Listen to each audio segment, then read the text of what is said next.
Hello, sitting in front of my computer, creating a second part of my game, drinking a cup of coffee and a shot of whiskey. Yesterday, when I was walking outside, then I went around a hospital. It was already cold and dark. It's late fall. I really hate this period. The first peak of bullshit is very near, and I can feel it. However, when I was walking around that hospital, I looked at it and I saw that white uncanny light in the windows. And although a hospital is actually a place that can save your fucking ass, it's also a place where some people come to die. Their story ends there. And I have realized that it's many, many little stories that no one will most likely ever know. Only a few people. And then I thought to myself, so what? If everyone knew the stories of everyone, what kind of change would it exactly make? Because usually when I talk about that, about people, about memories, I am biased in a way that I think that remembering others, their stories, blah blah blah, is good, while forgetting about it is bad.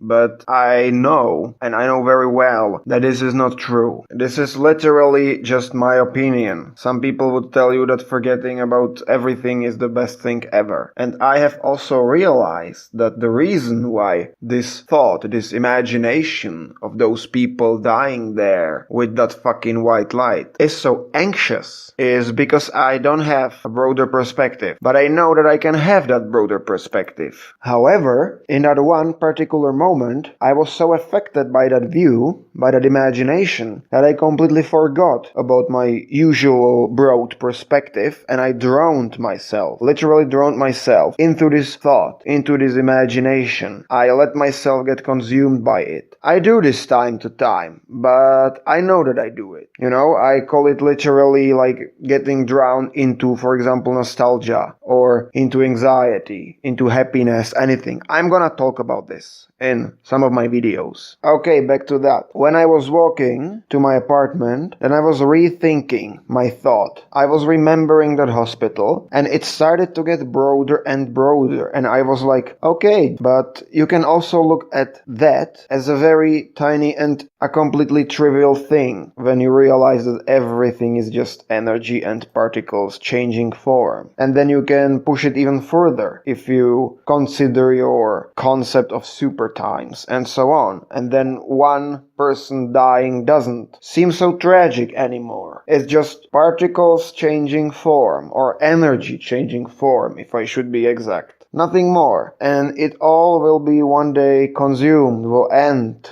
Therefore, it actually doesn't even matter, because there most likely isn't any higher purpose of all of this blah blah blah. And that anxious feeling I had when watching that hospital suddenly changed into such an overwhelmment. But it was not like a bad overwhelmment. It was like, this is fascinating shit kind of overwhelmment. And this is something you should also keep on mind whenever you do anything. That maybe you can have your current state of feeling, either anxiety, temporary depression, even happiness. It works with both positive and negative emotions. And you can have it just because you don't have the right perspective. It's really fascinating how one thing can seem completely different when you change your perspective. And most things, most values deeply rooted in our culture are basically just some kind of perspective being given to you, like drugs. They show you just the addicts, the worst case scenarios. Therefore, you're put in a pretty bad perspective to be able to evaluate that stuff critically. Then there are things like marriage or just a typical life. Do you remember my official happiness video? This is basically it. That pattern for official happiness is nothing more than a selected kind of perspective that that is being given to you. And the reason why for most people it is almost impossible to leave that old pattern, to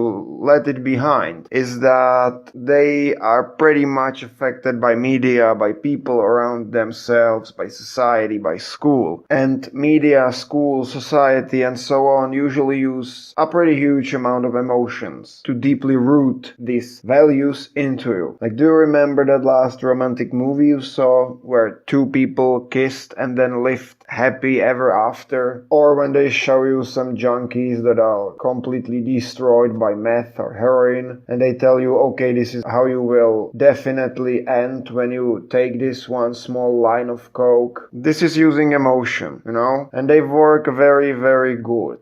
And it really requires lots of personal development and pretty high mental layers to get at least some level of immunity against this. And to be able to look at the thing, at the situation, the concept really objectively and logically. To be able to differentiate what are facts and what is already an emotional manipulation.